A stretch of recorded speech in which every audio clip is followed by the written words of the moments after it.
Good morning, everybody. Welcome once again to BTL Bass Talk Live, where we're going to talk bass fishing and anything else that we want to talk about. It is Tuesday, a rainy Tuesday here in Oklahoma, a crazy round of weather. It was 80 degrees yesterday. I was in shorts thinking, not today.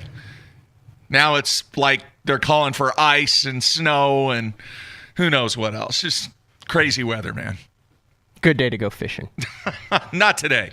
Not today. Not with the wind blowing the way that it is. But, man, the last couple of days, you went to Thunderbird for what, an hour? When was that This weekend.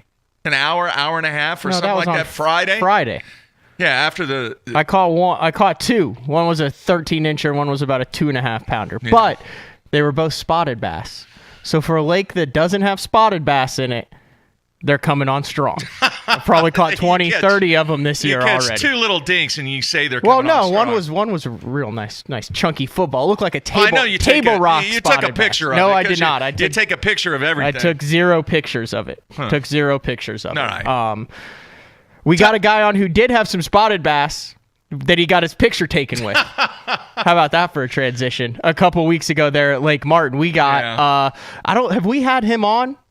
We've had him on. It's Maybe been a while. a couple years ago. Dude, he hadn't caught him. The Blue Man, Yeah. Terry Scroggins. Different look. He went from yellow, and then they made the And then change to to red. red. And now he's blue. Yeah. So how many primary colors to go? Like 3? And he's know. got them all Red, covered. blue, green. Terry Scroggins, Florida pro, coming in a 43rd He finally got a check. at Lake Martin. He did, but the check, what did you say? He's 2 of his last 16?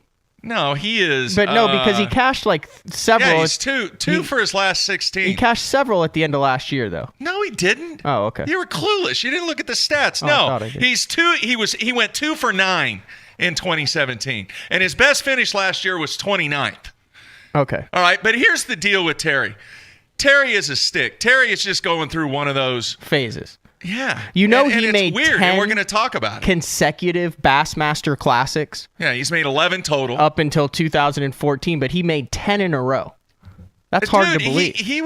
He has almost 1.9 million in earnings. But the last 2 or 3 years, he has really, really struggled. So we're going to get into that with him. And as we were getting the show set up, I asked him, I was like, dude, I really would like to get into this. Let's face it. Facts are facts. You haven't caught him. What are you going to change this year? Are you going to change anything? Are you going to do the same thing you've done the last couple of years, of which success has not been one of the traits? I think he's going to catch him this year. In adding to his bank account. I think he's going to catch him this year. He's got more gozadas than gozintas. He's going to catch him this year. Well, he did the first one. No, Finished I think 43rd. he's going to continue to catch him. Schedule kind of sets up for his style, That's what he saying. likes to do. Yep. So I agree with you on that. The other thing is we did mention that when you pull up his profile and you look at all the archive things, it's not a good thing. And he actually chuckled about this. It's not a good thing when the primary focus is on food and not fishing. Yeah. Not good. Not good. We'll just stick with the Florida theme then. Thursday, the second FLW Tour stop of the 2018 season kicks off on the Harris Chain. They went there last March, and Bradley Dortch won that tournament. Based on some of the reports, we'll have a Bass Zone article up with Jeff Sprague tonight, for tomorrow morning for the preview of how things went down. But based on the reports I've seen over on the FLW and some of the guys that I've talked to, and they got 10 options over there, Mark. They got 10 different lakes they could fish. They have a lot of options. At Idle 2, at Rud 2. Great article over on FLW. They actually did it last year. They updated it this year. If you want to see what it's like, all the different chains and how long the idles take and how long the locks take and what their options are, as which way they go. Big time decision tournament. You got to make a decision and stick with it as to where you are have going. to make a decision every tournament. Well, no, not necessarily. Let's say you're on Grand Lake and you want to go start and catch them, and it's not biting and catch them. You can run up to the elk and be there in 35 minutes. Right. But if you do that, on the Harris Chain, you're kind of locked into one area. You can't decide, I'm going to spend an hour and a half to get down to this area and then go all the way to the other area if that area is not on. So you have to be committed. You have to be committed. You have to be committed to the decision that you make. Which means that your initial gut decision that you make when you go out of the ramp in that morning is more important than it is in a tournament that you can run all over the lake on. I remember 7 or 8 years ago when the Elite Series was there. I don't remember the exact year, but McClellan kind of did that, and he made a decision that he was going to run for a while, and then it didn't pan out, and then he made a move, and he decided to come back close to the launch area to one of the canals or something like that, and he ended up smashing them. So your window is smaller, but you're exactly right. The decision that you initially make, most of the time, you have to be committed to that decision. The two big guys that everyone's eyes will be on outside of the Florida guys, the regular JT Kenny, the John Cox. Andy Morgan is in 148th after one stop. You can't hit the panic button on Andy Morgan there. Yeah. He had a good tournament last time they were here in 2017, so I expect him to get back. And then Brian Thrift is in 65th. So the perennial top two in the Angler of the Year race for the last couple years have a little bit of ground to make up before they leave Florida for good in 2018. Yeah, should be. I'm still going with the Florida guys. I think the Florida guys will do well, the HFA. I've not done my fantasy picks. Man, I forgot. I was going to have you grab the sheet. How do we do in the first one? Both on the Elite Series and the FLW Tour. Elite Series we mentioned before. We did not do well with the hometown pick of Kelly J, who finished 100th. Micah Frazier, though. I had Micah Frazier, too. I think he might have cashed a check. I'm not sure. No, he did. He did. But in this one, I have John Cox. Okay. So we'll see how this goes. Do you remember who I picked? The sheet's in there on your desk. It is, I think. Maybe at the break you can grab it. Yeah. Cool story there, though. Glenn Brown is back. Cool. He's had 2 different bouts with cancer. He's a Florida guy. He had to miss the first one, I believe, some liver issues, but he's back in business and fishing the Harris Chain for this stop. So that would be kind of a cool hometown story to see him do exceptionally well in the first tournament of the year. Yeah. Did a lot of work this weekend, was working on multiple things. And I do want to mention a couple of non-fishing things, and I want to maybe relate it back to it. How much of the Olympics have you watched? I've been watching more and more. I've watched some of the on-demand stuff. I watched a little bit, actually, of the hockey game between Korea and someone. The women's? No, the men's this morning that was on live. And then I've been keeping up with the women's hockey and some of the slope style events. They're in the championship or the gold medal game against Canada. Okay. Yeah, they had a big brawl at the end of their game in the preliminary rounds. Yeah, I saw that.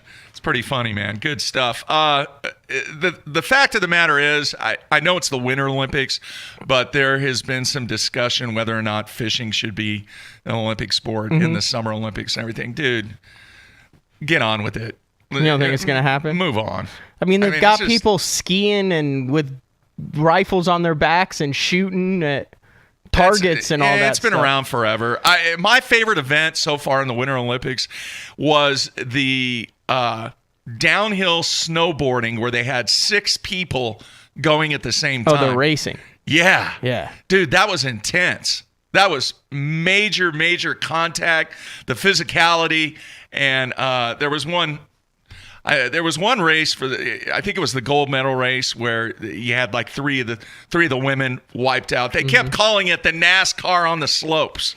You know what my former favorite Winter Olympic sport is that is no longer in existence? Don't say curling. Oh, curling's in existence. No longer in existence is ski ballet or ski dancing. What?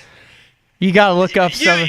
You seriously admitted that? I'm just kidding. They just had ski ballet. You're probably it was a ice joke. Dancing. It was a joke. You like the ice dancing too, don't you, Matt? It was like ice dancing, except in ski is pretty fun. You got to watch this stuff. They would you got to watch some of the older from the 1980s. When I'll pass on that one. I will pass on that one. But no, you mentioned it. They had the kind of like a Pan Am deal down at Okeechobee a couple weeks ago. Scott Martin on his YouTube channel is actually coming out. They just came out with the practice, and then the day one there. But it was, I think, 4 countries. I think Canada, Mexico, United States and one other country. I can't remember it off the top of my head, but Scott teamed up with Roland. And they won the gold medal. Really? Yeah, they got a gold medal around their neck and stuff. And this all goes back to when they went over to South Africa. Yeah. Kind of the same thing, kind of a qualifying tournament here. So that was cool. All right, a couple other things, and then we'll take a break and come back with Terry. I was really intensely watching last night the OU Kansas game, and I'm not going to get into We're talking college basketball. I'm not going to get into a whole bunch of basketball talk here, but there is something that I would like the viewers and listeners to submit what they would think was the most impactful or the biggest collapse ever in professional fishing. And the reason I say that is all the hype about Trae Young. I mean, even you know about all the hype about Trae Young. Well, he is still leading the country in points. He had 11 points last night when the magnifying glass and the spotlight was on him. I'm guessing in lost. A Mecca arena, be it Allen Fieldhouse, one of the most premier places. It's like Gunnersville in bass fishing. I mean, this is the venue. National television. He had 11 points and he played like crap. How bad did OU lose? 30. They lost by 30? Yeah, they were down 20-4 in the first probably 4 minutes. All right. Just a total collapse. This is a team that was number 4 in the nation at one time.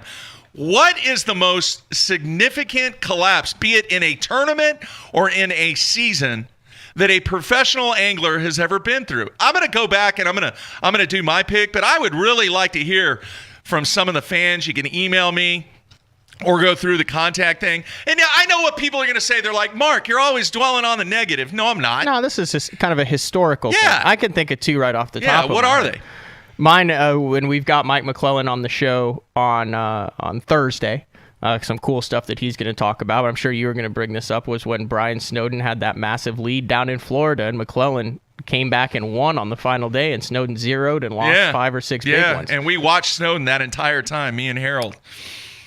The other one would be the final FLW Tour stop of the 2008 season, if my memory serves me right, when a number of anglers had to just catch a decent limit, decent bag on, what's the one up there in Detroit?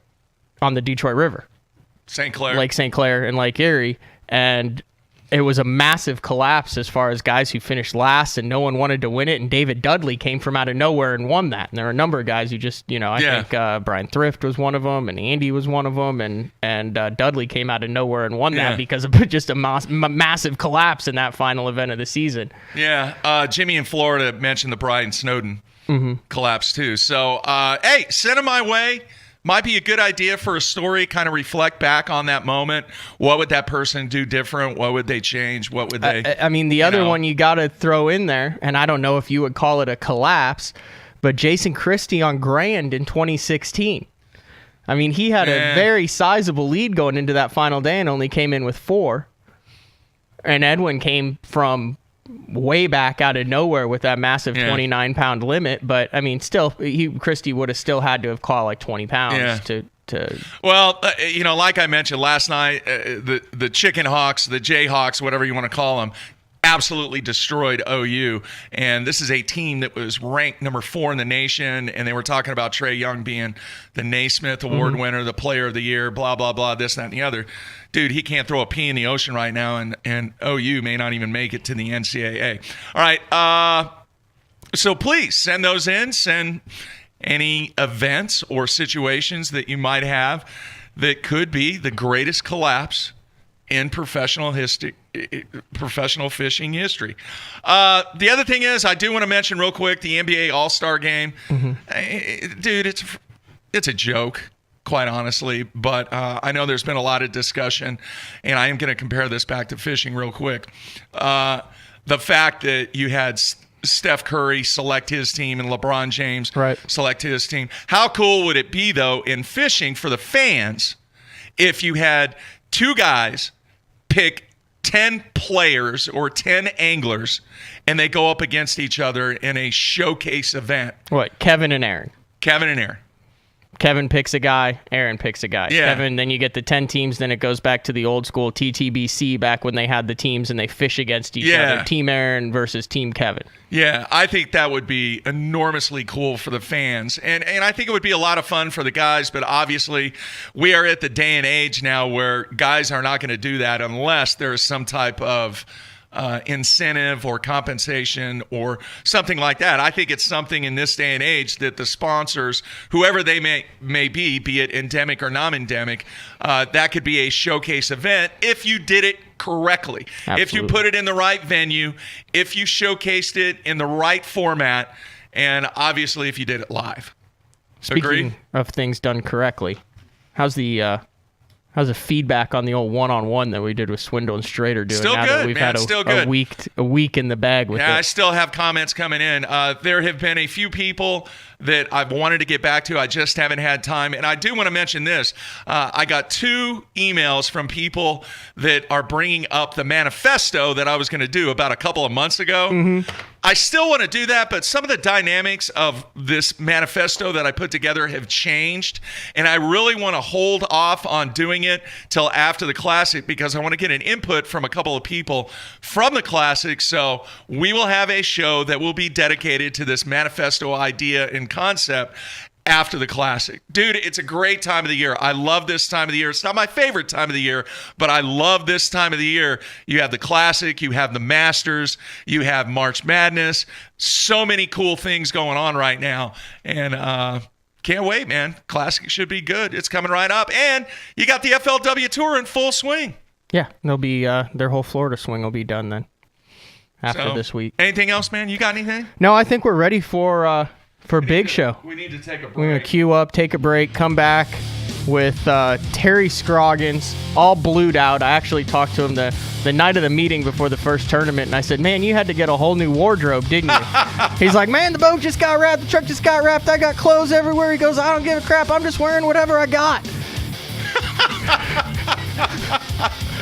That sounds like typical show. All right, everybody, stay tuned. We'll be right back with Terry Scroggins here on a Tuesday.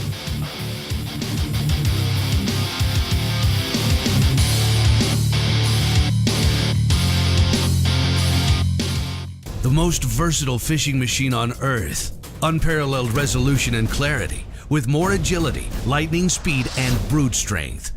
HDS Carbon takes rapid response performance and screen technology to an all-new level. Maximized power, maximized visibility. See Structure Scan 3D, new dual chirp sonar, new live network sonar, and more mapping options, all at the same time and faster than ever before.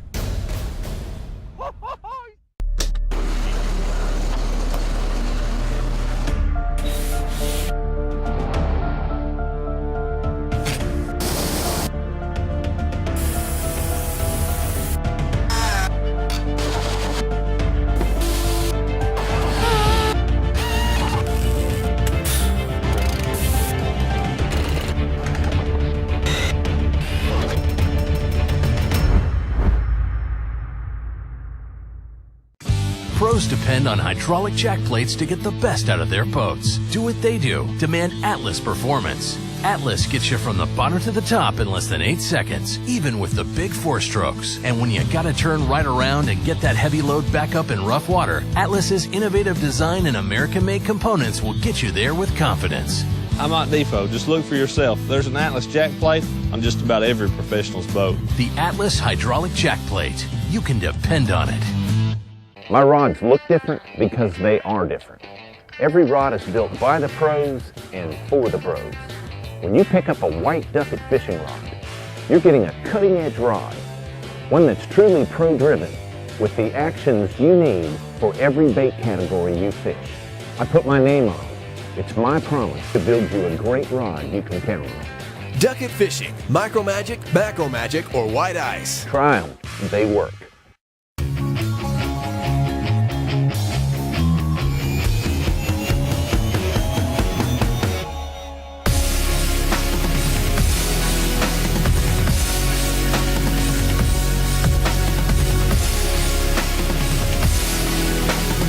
What's up, guys, Scott Martin here, Team AFCO. Hey, if you want to have a chance to fish with me at a lake near you, well, check out the link below. It's going to be a lot of fun, guys. The Lowrance Elite 7 TI.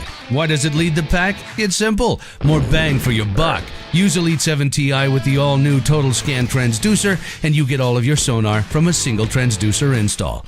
That's broadband sounder, chirp sonar, side scan, and down scan imaging from one transducer. Now that's something to chirp about.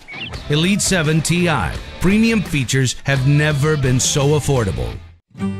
I'm looking for signs before practice even starts. Crossing the bridge, I'm checking for current. Is the lake up or down? What's my watercolor? Bird activity tells me where the shad are before I ever launch my boat. Sometimes the best things hit me right in the face. The pesky biffle bugs. There's always a hatch on your lake. Made in America by Jean LaRue Lures. Dang bug juice, it's everywhere.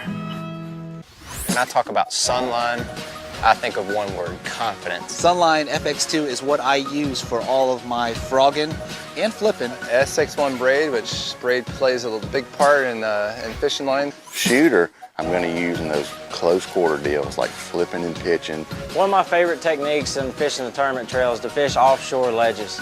We have taken the questions out of the equation. Take my word for it. It works. It works, dude.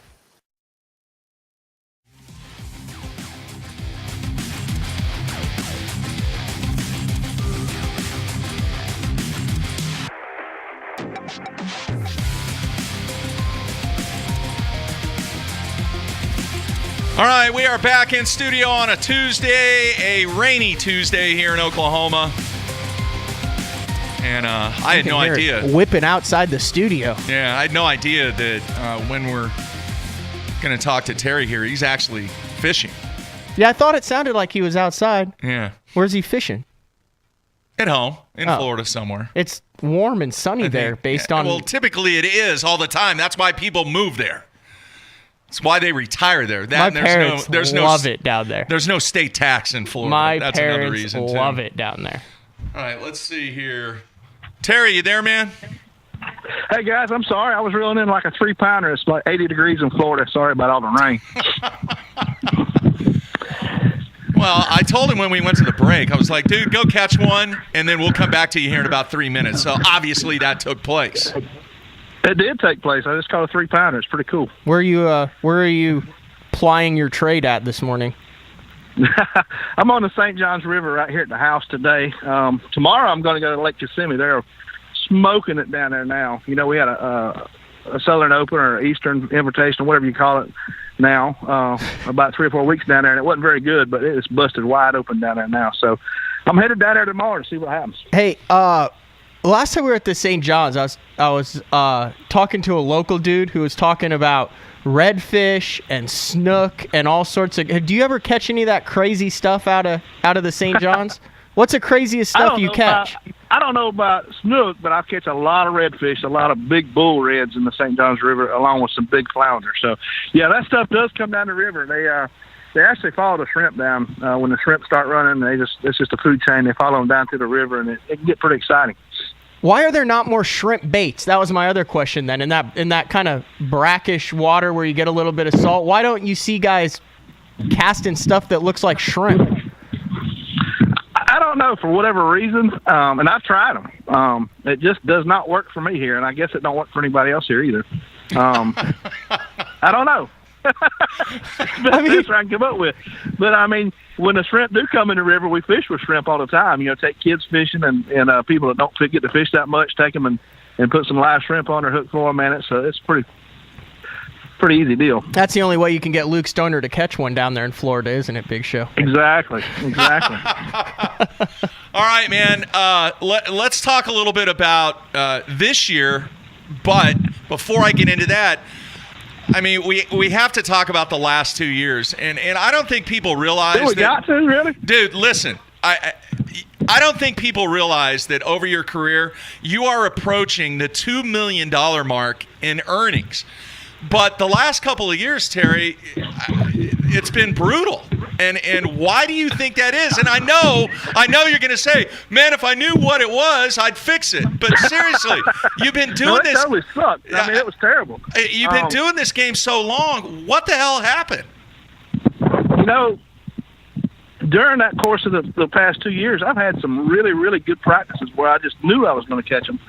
And things, for whatever reason, just went south. You know, like you'd go to your best spot, there'd be 4 or 5 guys sitting on it, or the wind had turned direction and blow 35 mile an hour on it. Just stupid stuff was happening. It's unexplainable. But, you know, everybody out there on the tour cycles, I've been on a terrible cycle. I'm ready to get up on the upward cycle. You made 10 classics in a row, which is an impressive feat. I don't have the stats in front, but I can't imagine there's many guys with 10 consecutive classics made. But the last one that you fished was the Randy Howell Bridge Classic in 2014. How bad do you want to get back and get to another classic since it's been 4 years since you've been in one? You know, I got on that 10-year swing, and I just took it for granted. You know, when the year started, I just knew I was going to make the classic. It was just something that was going to happen. And the last couple of years, man, it's you don't know how bad it is till you're not in it. You can't win it if you're not in it. When you're sitting on the sideline, it's terrible. Sucks. You started off with a 43rd at Lake Martin, and I'll throw another stat at you. Are you aware that 7 out of your last 8 seasons you've cashed a check in the first regular season Elite Series event? Well, it's my goal this year to cash a check in every event, you know, and I started off good. The first day I was in like 13th, and the second day I lost 2 or 3 key fish. I was fishing 50 foot deep with a shaky head, and they just pulled off. Just weird deals. But come out of the event, you know, in 43rd, so I'll take it. It's not what I wanted, but I'll take it. And you know, our next event at Orange, Texas, the Sabine River, is probably going to be the toughest event of the year. So if I can get through that one, I'll feel good about the season. And I'm like everybody else. You know, we can't go to Louisiana this year. Everybody's going to be in Texas. It's going to fish extremely small, and it's going to be one tough event for everybody. Yeah. Now, from a practice standpoint, are you doing anything different? Have you went to any of the venues from a research standpoint? Are you doing anything different from a preparation standpoint, Terry? This year, when the schedule's announced, you cannot get any information from anybody. You know, it used to be a 30-day off limit deal where you could go get help. You could, research the lake with somebody else. Now you can't do that. When the schedule's announced, it's off limits at that point. Now you can still go look at the lake 30 days prior, and I like that rule. I really like it a lot. And you know, our schedules are really, really busy, especially this time of year, working boat shows and expos and things like that. But I'm trying to make the time to go out and look at these lakes before the cutoff. And some of them's tough to get done, and some of them's not. You know, I'm picking the ones that's going to be the toughest for me, and I'm going to go look at them.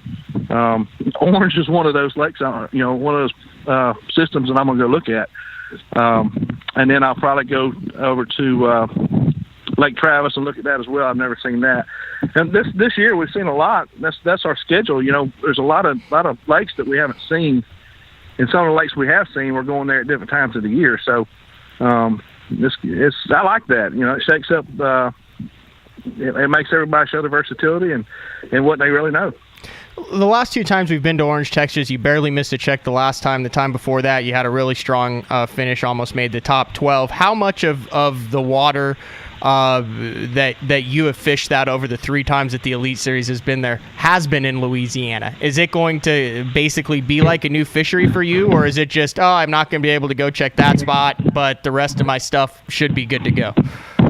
No, I've always fished in Louisiana. I finished 3rd the first time we went there. I think the second time we went back, I finished pretty good there as well.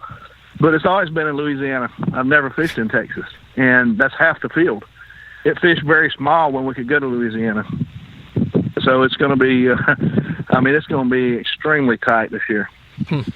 Hey, Terry, do you ever just sit at your house or while you're grilling or whatever and reflect back on what went down at Falcon Lake? Does that ever just run through your brain at all? Oh, all the time. You mean the fact that I lost by 4 ounces? Yeah. And lost a 10-pounder with 10 minutes to go, which I would have won the event, won the all-time catch record, all-time daily catch record, all that good stuff. Yeah, I think about that all the time. Yeah, but think about the positive. Think about how much weight you actually cost. I know it was bone crushing to lose the record, but dude, that's when you were really, really dialed in, though. I mean, do you ever try to go back to that stage when you're struggling and try and duplicate some of the things that you were doing? I'm not doing anything different now than I was then. It's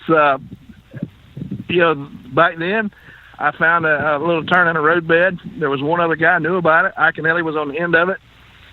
So we go back to the next event. We go back there. There was 15 guys trying to get on it.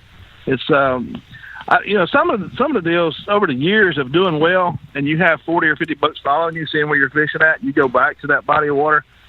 It seems like all your fellow competitors know about it as well, and it makes it tougher to get on your stuff. And they make no more real estate. I mean, the contours are there. There's no more new ones. So when somebody finds out about it, you got to do your best to find something else, and that's the name of the game. And I guess the last couple of years I hadn't been able to do that very well.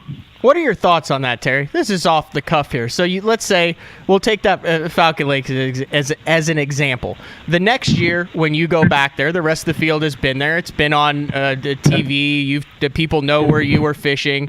Can you still kind of claim that spot, or then is the rest of the field able to kind of a free-for-all, and then it just comes down to boat draw? How does that work when you go back to fisheries year after year and you've established that you've done well in a spot prior years? I've never been able to get back on a spot like that.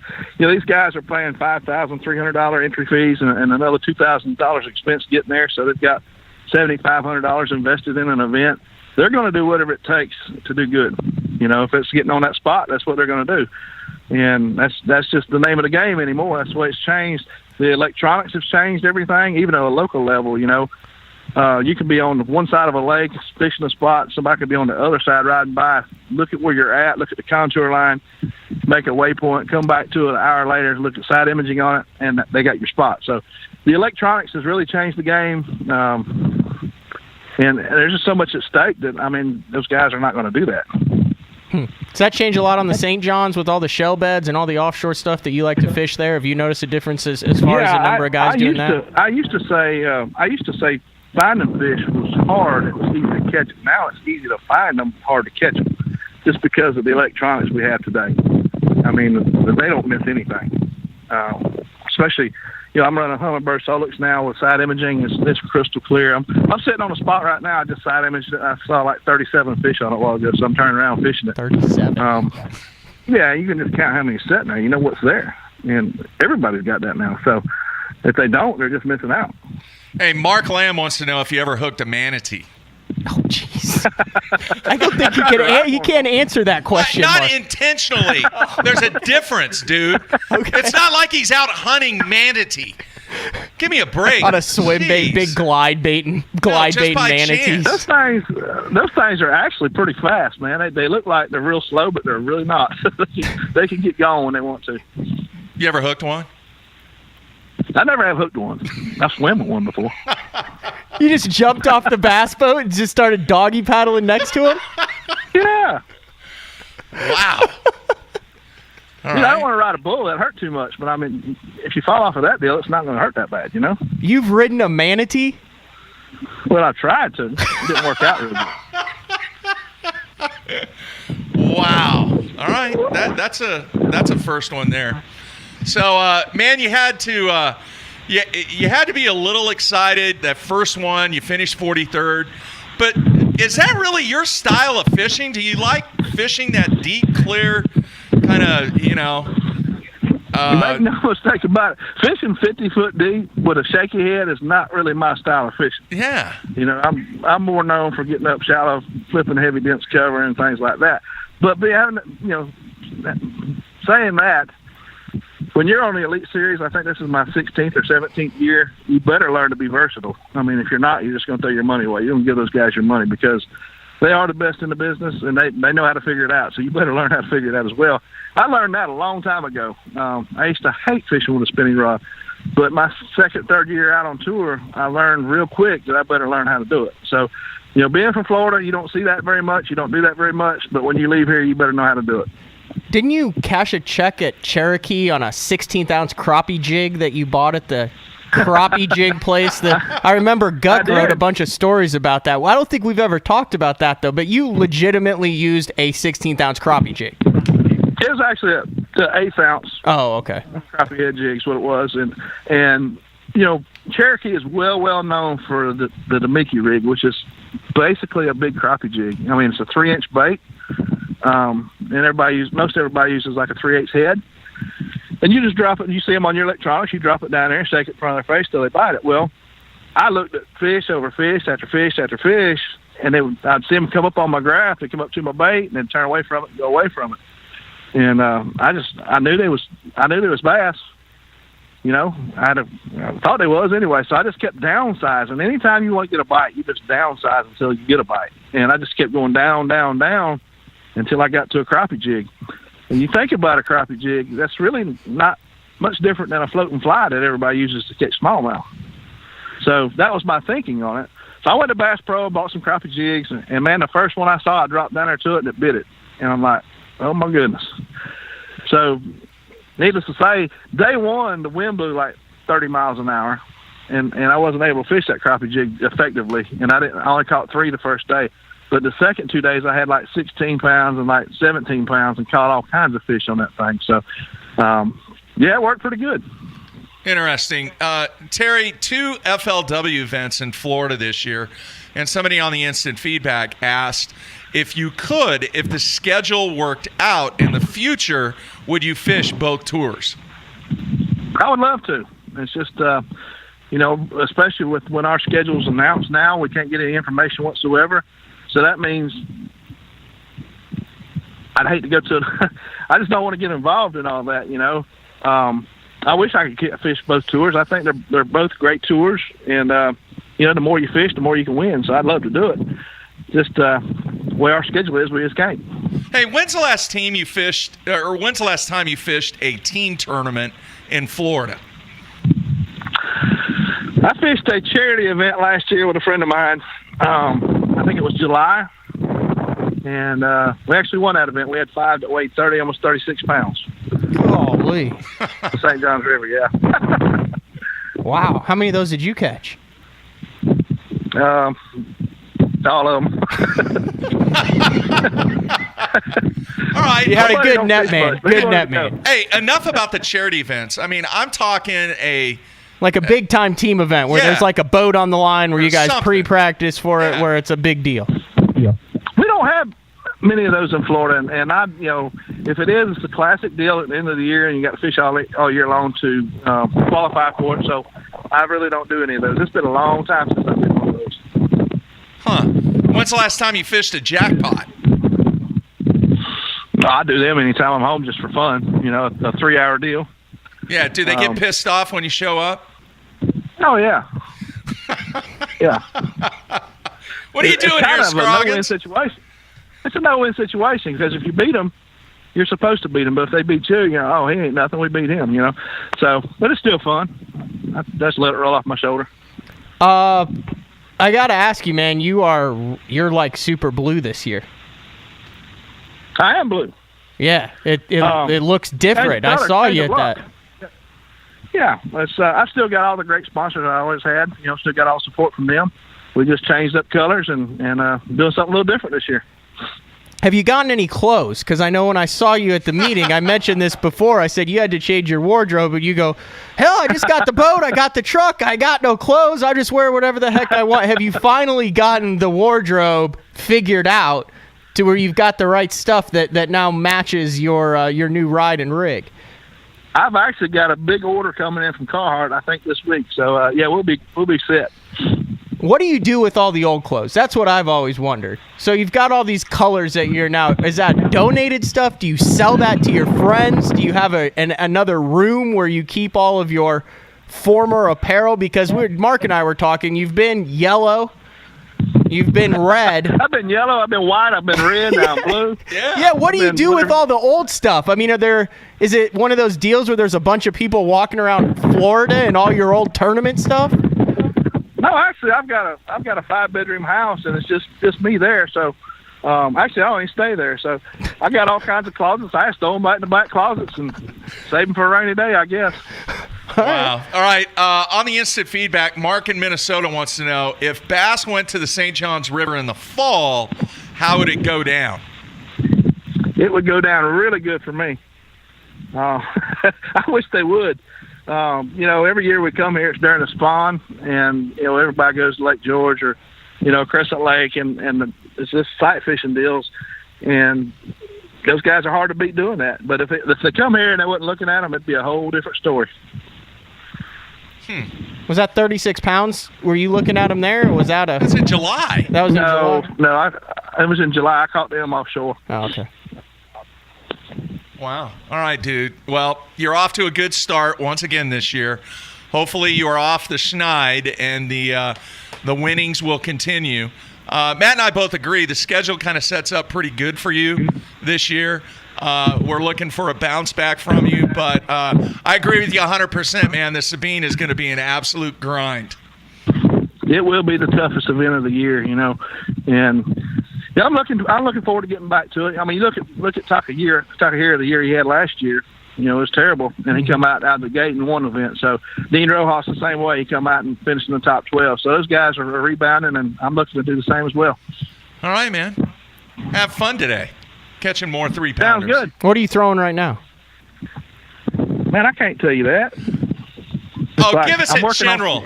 I'm working on some new stuff that's working good. Is it top secret stuff? Is it fast moving? Is it slow moving? At least give us. Are we on the bottom? Are we suspended? Are we on top? It's a slow moving deal. How about that? Okay. All right, man. All right, you gonna be at the Classic? I'll be at the Classic. All right. Y'all be good. Stay dry, and I'll see you there. All right, man. Sounds good, Terry. Be careful. All right, man. All right, see you. See ya. All right, there you have it, Terry Scroggins. Wouldn't even give up anything about it. Yeah, he's pretty tight-lipped. Mm-hmm. He's got all sorts of those lure molds, pours his own plastics. We did Duck It on tour a couple years ago at the up there. Was it Okeechobee? No, Lake Ontario, the St. Lawrence River. Oh. And he had all these hand-poured drop shot weights and plastics and tactician. And you look at it and you're like, the hell is that? I don't know. Looks good though, don't it? Look at it in the water. Swims just like a leech. We kind of touched on his stats over the last couple of years, but he really has. He's struggled. And the fact of the matter is the dude is approaching $2 million in earnings, and there's very few people that have surpassed or reached that milestone from an earnings standpoint. And we'll see what happens this year. He really needs to bounce back, especially, I don't know what the criteria is. You got to be or have a PhD in mathematics to figure out the qualifications. Requalification. Yeah. So hopefully he will have a good season this year. Yep. Thanks for him for joining us from the water. Yeah. While he was catching him. He looks weird in blue. Not weird in a bad sense. Just I'm used to seeing him in that yellow or white. Well, or no, red I thought or he whatever. looked weird in the red after he switched from the yellow and black. Well, that was a Toyota thing. Right, I mean, but they then switched remember that he whole went deal. to the white and black. Yeah. And now he's blue. Like I said, he's got the primary colors. And he needs green. Covered. Who would be a good green sponsor? What is the grass seed? Scott's turf. Like you said that because every single person in your neighborhood has bright green. It is like fertilizer time. Spray paint grass, and you just have I didn't regular do that. grass. You know who does our yard? Yeah, Robert DeGrafford. Yeah, he doesn't use You don't need to spray paint your yard to keep it healthy. No, not at all. So looking forward to it. We have talked about the Sabine River, about how it's going to be a grind. Dude, I am really looking forward to that event. I like the grinds. I like to see what guys are going to do, especially now with the situation with the no information rule. I mean, that just throws a whole new wrench in the fact that they can't fish in Louisiana. So the other thing that you have to take into account is that place got hit pretty hard by the hurricane. Yeah. So a lot of the guys who did pre-practice, and I've already heard them talk about it, go, man, we don't really know what to expect when we go back there because of all the water that came through and changed the habitat that was there and was available in Texas. Yeah. So. All I don't know, man. Hurricanes can do some crazy stuff. Yeah, what was it that Hallman talked about when he was at Okeechobee? He went back to the area that he'd won and it was gone. It didn't even all exist. The grass reeds and all the the Thule lines and all that were completely changed just because of the hurricane and the high water. Did not exist. All right, man. I'm trying to think. I was going to talk about next week, but I made the decision that I'm going to do the presentation of the manifesto after the Classic. Initially, I was going to do it next week, but on Thursday, we're going to have Mike McClellan on. We haven't had him on for a long time, and he is involved in this new venture, and Josh in Missouri actually mentioned it on the instant feedback. I didn't post the message. There is a new venture that Mike and... Are you familiar with Kelly Power? Yep.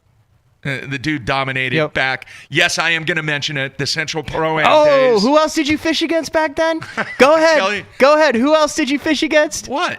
You love mentioning this. Who? You got to say back when you fished against. Day, who was it? What? You fished against? Was it Jeff Reynolds? Brent Chapman. McClellan. The Hibdens. Yeah. I mean, that was where everybody. You ask Brent Chapman this next time when you're at the Classic. You ask him.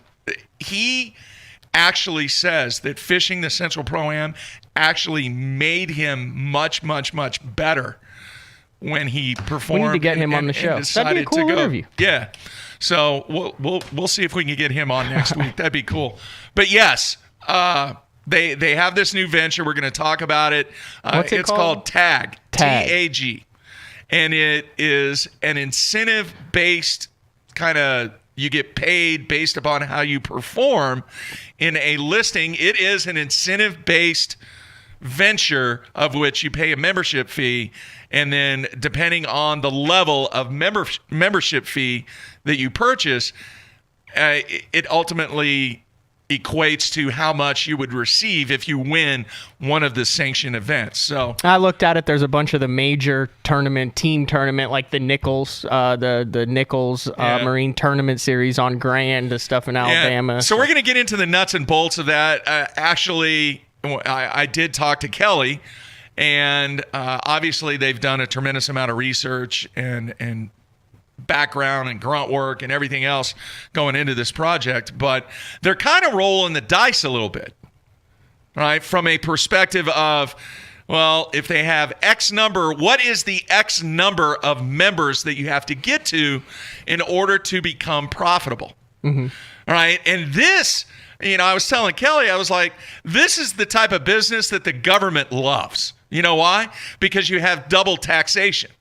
All right, you get taxed as the company for taking in the revenue, and then the guys that get the money from the incentive base, they have to pay taxes on that money too. So from a government standpoint, they love stuff like this. Double taxation. So basically, you pay and you hope you win, you get paid off. It's like an incentive. Except you don't have to buy a boat or buy a rod or buy whatever. Right.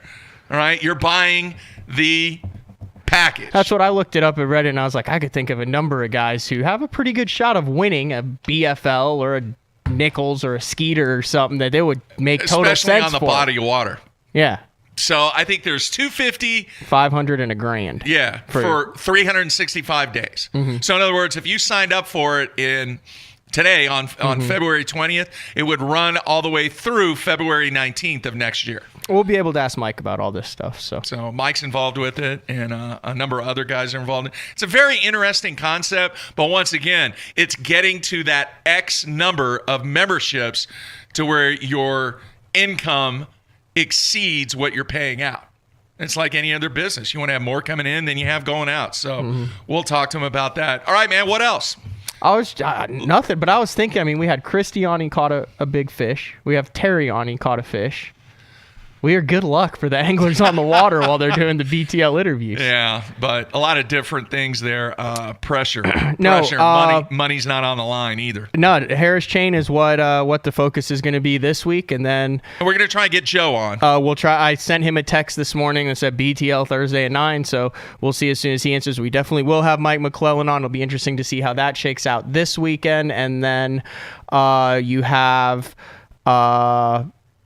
the Bassmaster Classic, which would be the next major event. You have an open before then, the very beginning of March, that will be in Mississippi on Ross Barnett Reservoir. But we're pretty much, after this tournament, headed into Classic Countdown.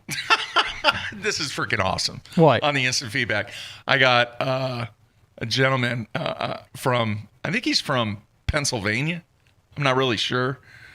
Anyway, he says, that is no double taxation. He is correct. I used the wrong term. In other words, the company gets taxed for the revenue that is taken in, and then the individual has to pay tax on what they on what they earn. So I wasn't referring to double taxation for either the individual or the company itself. It's just two instances of people having to pay income tax. But that's pretty cool. I appreciate the feedback there from a tax perspective. Let's see here. So Thursday we're going to have McClellan on, and then we'll have our friend Joe from FLW next week. Hopefully. Next week, try to get Chapman on. See if his schedule works out. I think a lot of people forget that he was Angler of the Year. Yeah, 2012 Angler of the Year, I believe. Is that right? Mm-hmm. 14. No, 2012. 12? It's been 5 years? Yeah, let me look it up real quick. People are asking for my NCAA Final Four picks. I will do that next week. Because I think he broke Kevin's streak of 4 consecutive. Yeah, 2012 Angler of the Year. Wow, it's been 5 years. Because Van Dam was 8, 9, 10, 11. And then Chapman was 12. Dude, time is flying by. Yeah. I can't believe it was that long ago. When he won, remember that big the spoon deal that year on Toledo Bend and all that? Yeah. Huh. Yeah, he had a great year that year, 2012. All right, man. More Olympics. Make sure you do your fantasy picks over on the FLW side. Mm-hmm. And he's still got Watson on there. Watson was almost a pick. I'm going Castledine again. I got Castledine and Cecil this time. Really? Dude, I think those guys got something to prove. Castledine barely missed the top 30 cut last tournament. Yeah. I'm going 2 Texas guys and then all the regulars. Texas guys in Florida. Yep. All right, man. So big thanks to Terry Scroggins. Yeah, good stuff. Wish nothing but the best for Terry sporting the new blue. And we'll see how he does at the Sabine River. I'm sure those guys, they can't stand going to the Classic when they don't fish. We've had that conversation multiple times. It just sucks. Yes. Especially when you have people walk up to you, hey, how'd you do today? They have no idea. And it's early in the year. It's still flu season. Everyone wants to shake your hand. Everyone wants you to kiss their baby. How'd you do today? Hate hearing that, man. Those guys hate hearing that. Why aren't you fishing? That too. All right, let's see. I got to make sure I press the right button. All right, everybody be safe. Stay dry. If it's raining, I know it's going to get a little dicey here with a little snow and ice. So everybody be safe, and we will be back on Thursday. Everybody stay tuned.